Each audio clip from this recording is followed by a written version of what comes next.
वालेकुम warahmatullahi wabarakatuh, प्यारे हजूर. Walaikum salam.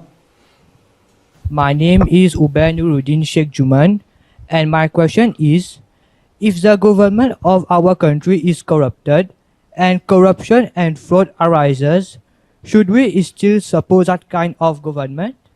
If your government is corrupt, and then you will have to find out who are the politicians who are not corrupt. Huh? Huh? If you see any politician who is less corrupt, then support that person.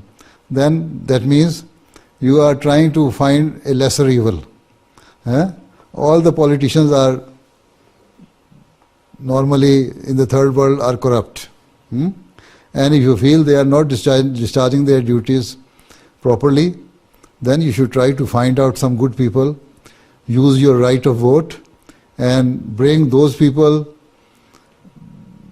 in the government who are not corrupt, those who are honest and sincere to the country. So, in this way you can do it, otherwise nobody knows whom.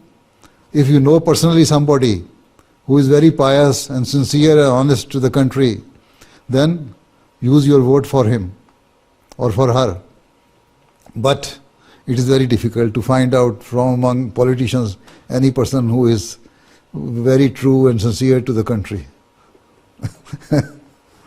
Right? Only the solution is that you should yourself should stand in an election and try to change the total political atmosphere of the country. Right? Okay. Assalamu alaikum.